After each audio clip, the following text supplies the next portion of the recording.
Hello all, this is Sirisha.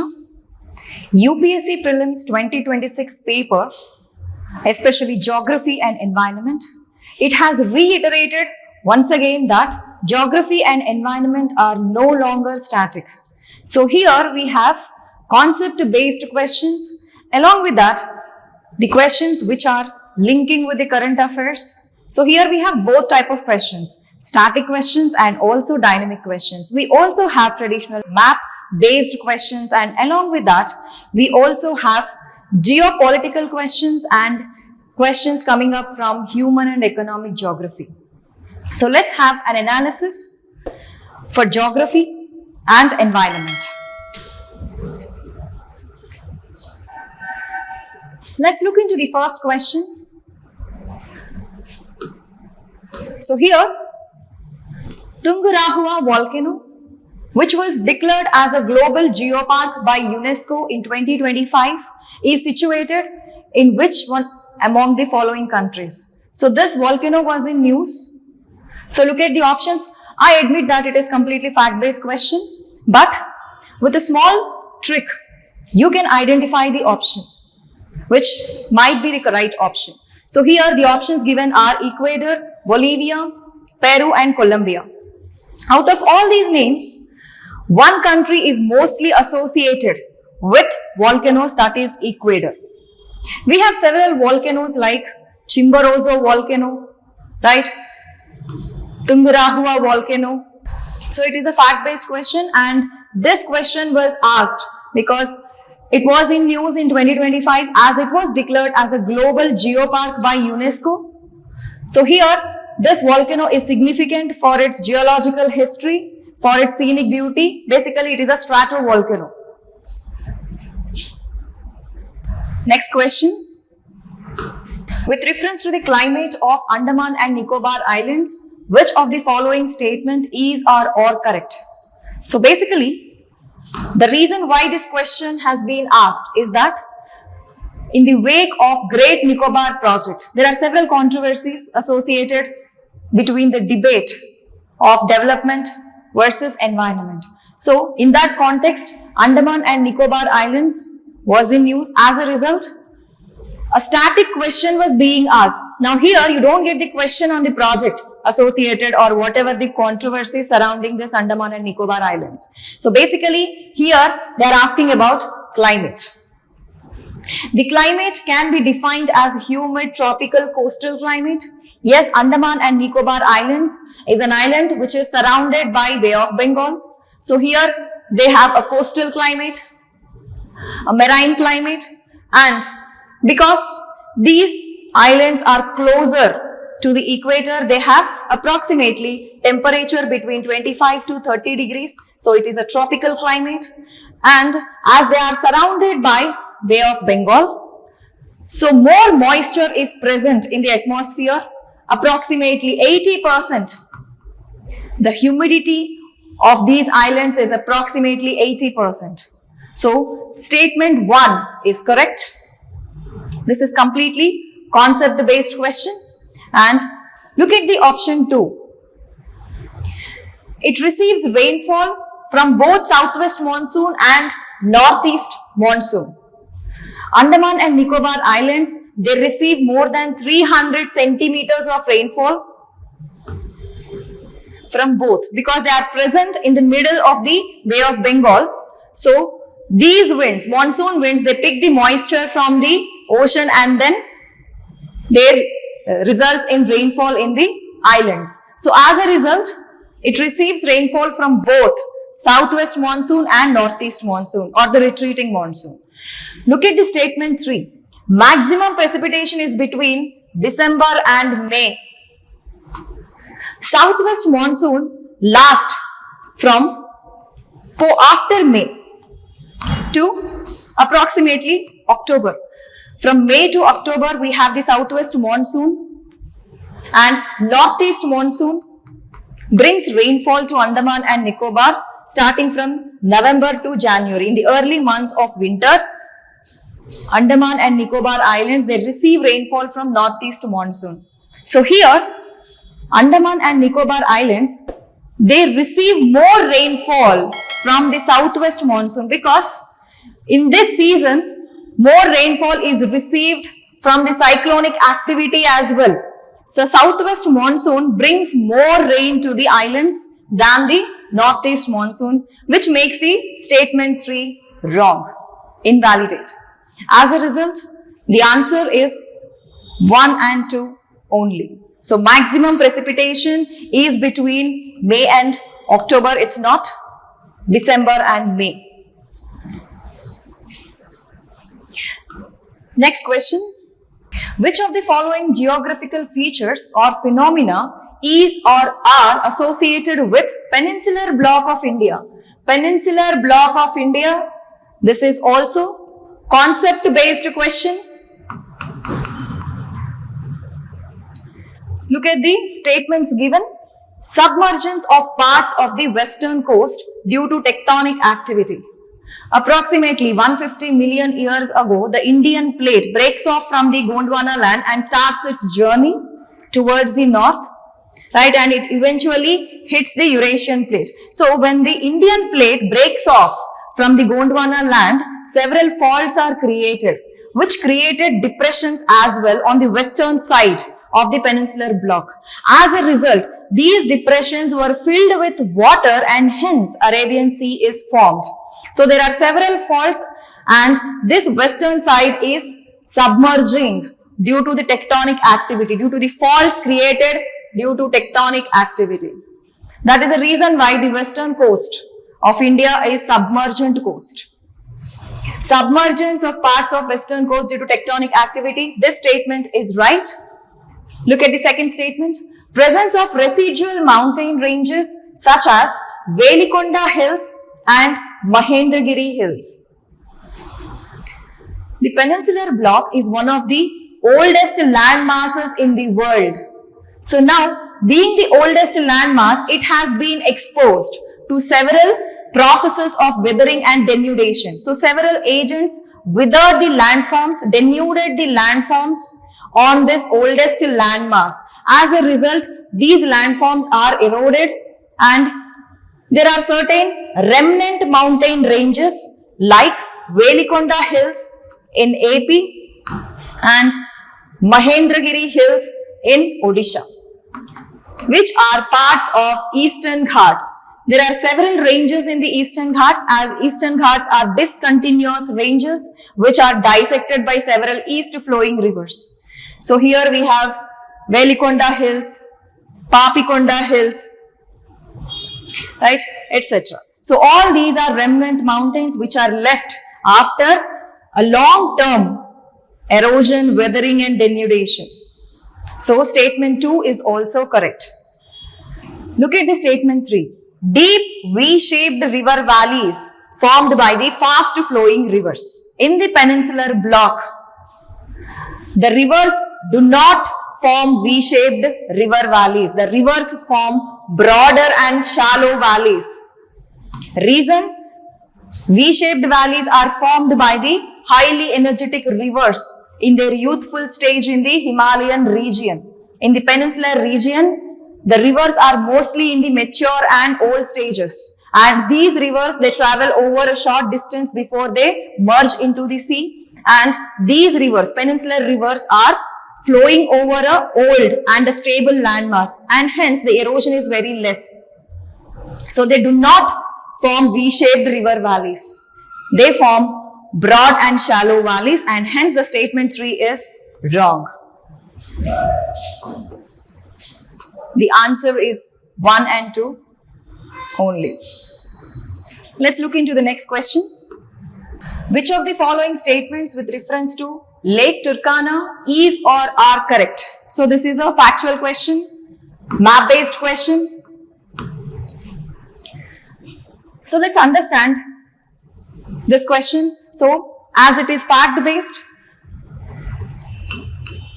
you can leave this question. It is not a doable question as long as you know the location of this lake. So it is the largest desert lake in the world. Yes, it is the largest desert lake which is a part of Great African Rift Valley, and this is a saline lake. It has dissolved salts. The lake is situated in South Sudan along the eastern fringe of the Sahara Desert. No, the lake is situated in northern Kenya, and a part of this lake extends into Ethiopia as well. No, it is not situated in South Sudan. So, statement 2 is wrong. And look at the statement 3. The lake is listed as a UNESCO World Heritage Site and is also referred to as Jade Sea. Yes, it is called Jade Sea due to its color jade green. So the statement 3 is right. So the answer is 1 and 3. B. Next question. Ships from which of the following countries have to cross the Strait of Hormuz to reach out to the Indian Ocean? Strait of Hormuz was in use due to geopolitical reasons and because of its strategic significance. So here it is a map-based question. The ships from which of the following countries have to cross the Strait of Hormuz? Bahrain, Syria, Qatar and Egypt. So you are expected to know this question.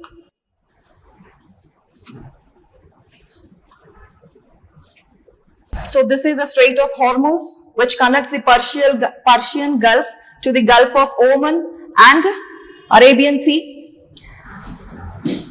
So here it passes through Qatar, it passes through Bahrain. We have Bahrain here, Qatar. It doesn't pass through Syria, which is on the Mediterranean coast. So here, while traveling through Strait of Hormuz, we need not travel through Syria. We have Egypt here. Right? So here the answer is Bahrain and Qatar. Not Syria, not Egypt. 1 and 3. Next question. Identify the river of the Indian subcontinent on the basis of following information. It has an antecedent drainage system. Antecedent drainage system is a form of drainage system where the rivers cut through the landforms. So here we have rivers which are formed earlier than the landforms, older than the landforms which are created. So this is antecedent drainage system. So these rivers, they do not flow along the slope, rather they cut through the landforms after their formation. So here it has an antecedent drainage system. It flows through 3 countries. It originates in the Tibetan Plateau and is an important river for irrigation. It does not form distributaries. So look at Brahmaputra river. It has an antecedent drainage pattern. So Sutlej river also has an antecedent drainage pattern. Indus also has an antecedent drainage pattern. It flows through 3 countries. Brahmaputra flows through 3 countries. It originates in Yangtze Glacier.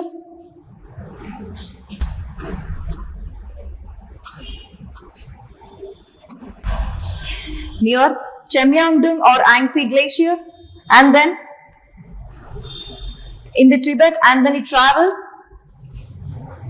and then at Arunachal Pradesh, it enters India, and then it enters the Bangladesh, and finally drains into Bay of Bengal as Jamuna. So here Brahmaputra river flows through 3 countries, right? Look at Indus river. Indus river originates at Bokharchu Glacier near Lake Mansarovar in Tibet, and then it enters India, and then finally enters Pakistan, and finally drains into Arabian Sea. So here Indus river also flows through 3 countries. And look at Sutlej river. Sutlej river also originates. Sutlej river also originates in Tibet near Rakas Lake in Mansarovar region, and then it enters India, and then it finally enters Pakistan, joins Indus river, and finally drains into Bay of Bengal. So here Sutlej river also flows through 3 countries. Next we have Teesta river. Teesta river originates in the northern Sikkim region in a Zemu glacier, and then it enters Bangladesh and joins Jamuna and finally drains into Bay of Bengal. So here Teesta river flows through only 2 countries. So if we eliminate Teesta river, 3 more rivers are left: Brahmaputra, Indus and Satluj. So all these 3 rivers have antecedent drainage system. They flow through 3 countries and they originate in Tibetan Plateau, and all the rivers are important for irrigation. So let's look into the 4th statement. It does not form distributaries. Any river which merges into the ocean form distributaries. So here Brahmaputra river merges into Bay of Bengal and Indus river merges into Arabian Sea. So Satluj does not merge into any ocean. As a result, the answer is Satluj. Let's look into the next question. Which of the following with reference to Indian states is or are not correct? This is important. So here, this is a map-based question and you should have the reference of Indian political map. You should have the image of Indian political map. You should know the map thoroughly. Only then you can answer this question, because it is completely fact-based question and completely map-based question. Right? Look at the first statement. Uttar Pradesh shares its boundary with the highest number of other Indian states. Highest number of other Indian states. Look at Uttar Pradesh. Uttar Pradesh shares boundary with Uttarakhand, Himachal Pradesh, Haryana, Rajasthan, Madhya Pradesh, Chhattisgarh, Jharkhand and Bihar, approximately 8 states. So yes, the first statement is right. And look at the second statement. Rajasthan shares the longest international border among all Indian states. Rajasthan shares the longest international border among all Indian states. No, it's not Rajasthan, it's a West Bengal. West Bengal shares largest international border. It shares borders with 3 countries, that is Bangladesh, Bhutan and Nepal. The boundary with Bangladesh, Bhutan and Nepal. So West Bengal shares the largest boundary. Sikkim is the only state that shares its boundary with just one other Indian state. Sikkim is the only state. So look at the map. Sikkim is the only state that shares a boundary with only one Indian state. No. Look at Meghalaya. Meghalaya is also the state which shares boundary with only one state. So this makes the statement 3 wrong.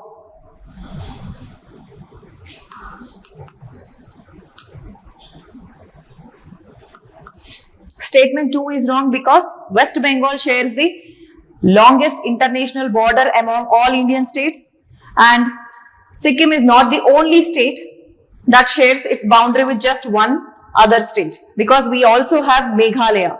So here the question is asked about which statement is not correct. So 2 and 3 are not correct. The answer is 2 and 3. Let's look at the next question.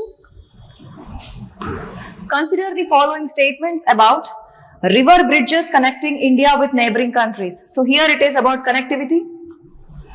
River bridges connecting India with neighboring countries. Maitri Setu. It is a friendship bridge built over Feni River. Yes, it is built over Feni River.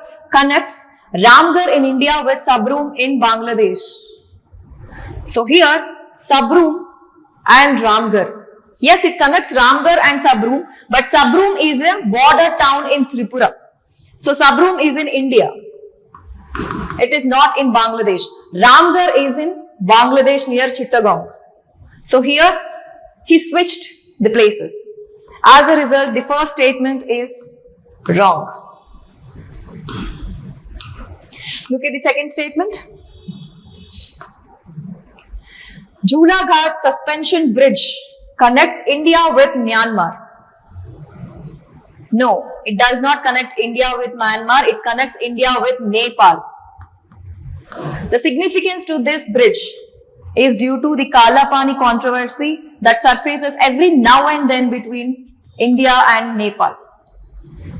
Right? So this statement is wrong. Look at the third statement. Mechi Bridge and its approaches connect Panitanki bypass in India with Kakravitta in Nepal. So if you don't know the third statement, by removing 1 and 2, only 3 is left. Third statement is right. Let's look into the next question. With reference to Madhav National Park, which of the following statements is or are correct? So this question is related to national parks coming from environment and ecology. Why Madhav National Park was in news? Because it is the 58th tiger reserve which was declared in Madhya Pradesh, and this is a 9th tiger reserve in Madhya Pradesh. Madhya Pradesh has the highest number of tiger reserves, and Madhya Pradesh is a state with highest number of tigers as well. So this national park is significant due to its recent declaration as a tiger reserve in 2025, right? And Sakya Sagar, which is designated as Ramsar site, is situated within its national park. So this indicates the importance of Ramsar sites. So here earlier they used to ask questions as which river flows through the national park, but here they are giving a specific lake, Sakya Sagar Lake, and whether it is a Ramsar site or not. Yes, it is designated as a Ramsar site. So this Sakya Sagar Lake is present within this tiger reserve, and it is very much important for its biodiversity. Maggar crocodiles are found in this Sakya Sagar Lake, right? Yes, which is designated as a Ramsar site, is situated within the national park, and its area is shared between Madhya Pradesh and Rajasthan. No, this Madhav National Park is completely and totally located in Madhya Pradesh, and hence statement 3 is wrong, leaving only 1 and 2 as correct. Consider the following statements about Rhynchostylus retusa. It's a foxtail orchid. So this orchid was in news because there was an article in the newspaper stating that because of the habitat loss, because of the deforestation in the Shivalik hills, this orchid is threatened. So this orchid was in news, and hence you can see the question associated with it. So it is an epiphytic orchid. Yes, it grows on the tree trunks. So this orchid, this plant species, it grows on the tree trunk to take support from the tree. It does not derive any nutrition from the tree. It doesn't take any food from the tree. It doesn't harm the tree. It is not a parasite. It is an epiphyte. So here it takes the support of the tree, and the roots of this orchid they flow freely in the air. So here these roots, they absorb moisture from the air directly, and they take up the nutrients from the dead organic matter which is present on the tree trunk.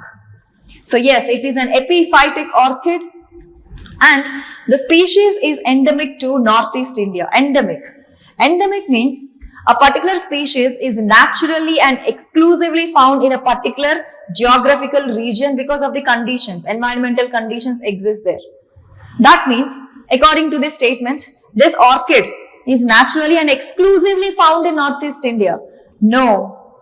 Just now I told you an article that mentions that deforestation in the Shivalik hills in Himachal Pradesh is threatening this orchid. So here, this orchid is found in several tropical countries like Bhutan, Nepal, India, and even in India, this orchid is grown in Andhra Pradesh and Odisha along with Northeast. So it is not endemic to Northeast. Right. So this statement is wrong. Look at the third statement. It is the state flower of Arunachal Pradesh and Assam. Yes, it is a state flower. So considering that, the options are 1 and 3. 1 and 3 are correct. Which one of the following is the first Plan Vivo certified RED Plus project in India? RED Plus projects are all those projects which are aimed at conservation of forest conservation. Because forest acts as a carbon sinks. So they absorb carbon dioxide and they moderate the global temperatures. They mitigate the global temperature rise. So here, REDD+ initiative, our forest conservation projects, and Plan Vivo. Plan Vivo is an international certification for community-based environmental projects. It is an international certification system for community-based environmental projects. So here, the question is asking, which is the forest conservation project, which is community-led forest conservation project that received first Plan Vivo certification? That is nothing but Khasi Hills Community REDD+ project. So here they are protecting the forest, they are supporting the sustainable livelihoods, they are conserving the biodiversity, they are protecting the habitats, etc. So this was completely current affairs linked question associated with environmental protection. Consider the following statements with reference to India's response to climate change. India's LT-LEDs is a crucial tool for achieving net zero emissions by 2070. India's BUR4 recorded 8% decrease in greenhouse gas emissions in 2020 over 2019. Climate resilient development necessarily depends on quick and short-term achievements of emission reduction targets. So even though if you don't know this question, you can solve this question. So look into this question. So here the options are: statement 1 is empirically supported by statement 2. Empirical support, that means here you are giving factual information. So statement 2 is factually supporting statement 1. So look at the statement 1. Statement 1 says LT-LEDs is important tool for net zero emissions. And why it is important tool? Because there is a factual information in statement 2 that supports statement 1, right? Statement 1 is empirically supported by statement 2. Look at the second option. Statement 3 contradicts the approach implicit in statement 1. Statement 3 contradicts. What is statement 3? Statement 3 talks about quick and short-term achievements and statement 1 talks about long-term achievements. So here there is a contradiction. Here statement 1 is talking about long-term and statement 3 is talking about short-term. Yes, statement 3 contradicts the approach implicit in the statement 1. Look at the statement 3. Statement 1 and 3 together establish the premise of long-term sustainability. Statement 1 is talking about long-term sustainability, but statement 3 is talking about short-term. So this statement is not right. Both statement 1 and 3 are not complementary to each other. They are contradicting. Here it is very clearly mentioned. So if 2 is right, 3 will be wrong. Or if 3 is right, 2 will be wrong. So we know that it is clear contradiction. So option 2 is right.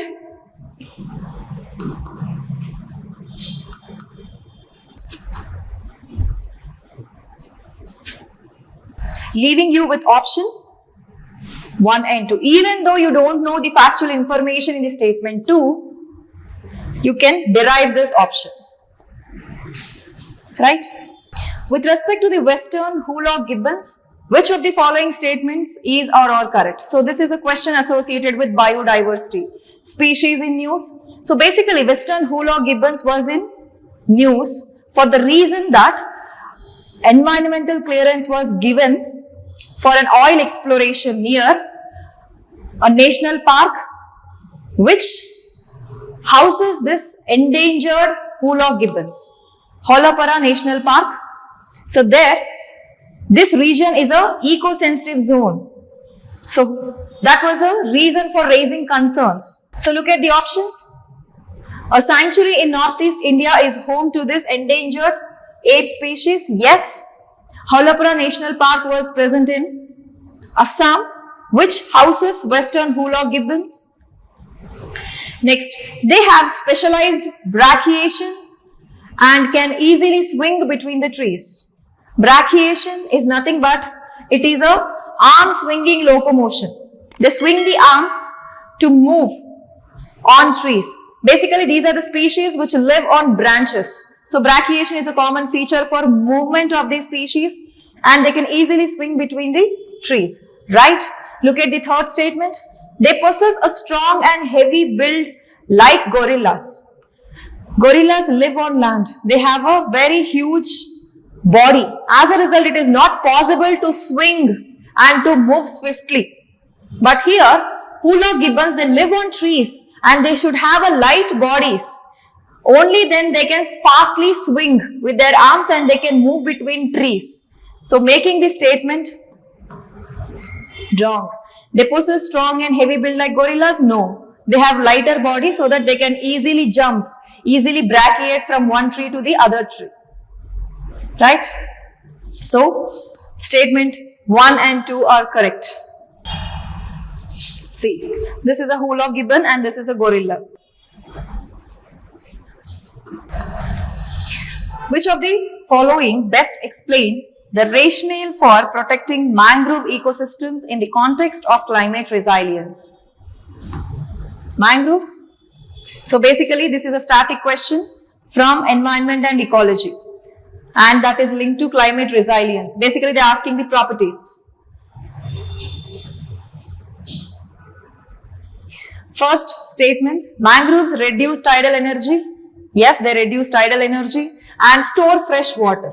Mangroves, they live in brackish water where fresh water and saline water mixes up. So they have a salinity between 5 to 35 ppt. They are not completely fresh water. They are not completely saline water. They live in the transition zone between land and water. So they don't store fresh water. Where do they store fresh water? They don't store fresh water. Making them ideal for paddy cultivation? No.